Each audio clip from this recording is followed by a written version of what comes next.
Karimnagar trinity girls junior కాలేజ్లోని బతుకమ్మ ఉత్సవాలు ప్రారంభం ఉత్సాహభరితంగా జరిగింది. దసరా నవరాత్రుల ఆరంభానికి నాంది పలుకుతూ నిర్వహించిన ఈ వేడుకల్లో విద్యార్థినులు సాంప్రదాయ వేషధారణలో బతుకమ్మల చుట్టూ నృత్యాలు చేస్తూ గీతాలు ఆలపిస్తూ కళాశాల ప్రాంగణాన్ని పండుగ వాతావరణంగా మార్చారు. వ్యవస్థాపక chairman Dasari Manohar Reddy, chairman Shri Dasari Prashanth Reddy, director doctor Mamata Reddy ఉత్సవాలను ప్రారంభించి విద్యార్థినులకు ఆశీస్సులు అందించారు. వారు మాట్లాడుతూ బతుకమ్మ పండుగ తెలంగాణ సాంస్కృతిక వైభవానికి ప్రతీక అని, నవరాత్రులు ధర్మం అధర్మంపై విజయాన్ని గుర్తు చేసే పండుగ అని, ఇలాంటి సాంప్రదాయ ఉత్సవాలు అమ్మాయిల ఆత్మవిశ్వాసం, ఐక్యత, ధైర్యాన్ని పెంచుతాయని పేర్కొన్నారు.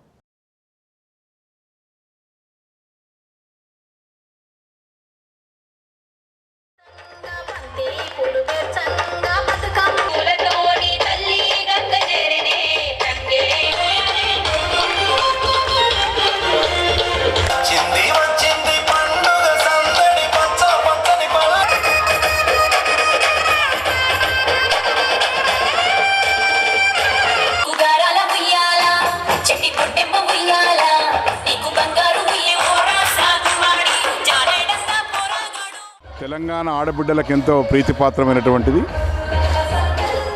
అందున ఈరోజు ఎంగిలిపుల బతుకమ్మ ఏర్పాటు చేసి మరి యావత్ తెలంగాణ రాష్ట్రం అంతా కూడా మా ఆడబిడ్డలు ఎంతో సంతోషంగా ఈరోజు బతుకమ్మ ఆడుకోవడం జరుగుతూ ఉంటుంది. మరి కరీంనగర్లోని ట్రినిటీ గర్ల్స్ జూనియర్ కాలేజ్ విద్యార్థులకు ఈరోజు ఈ పండుగ ఏర్పాటు చేసుకోవడం జరిగింది. విద్యార్థినులందరూ కూడా అత్యంత సంతోషంతో ఈరోజు ఎంగిలిపుల బతుకమ్మను పేర్చి మరి ఆడుతూ పాడుతూ సంతోషాన్ని వ్యక్తం చేయడం జరుగుతూ ఉంది.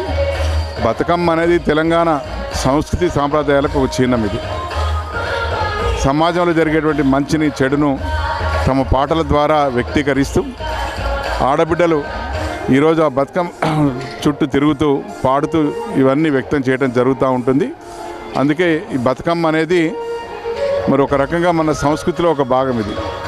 దీన్ని మరి ప్రతి సంవత్సరం తప్పకుండా మరి దేశంలో ఎక్కడ లేని విధంగా కేవలం తెలంగాణ రాష్ట్రంలోనే ఈ పండుగ జరుపుకోవడం జరుగుతుంది.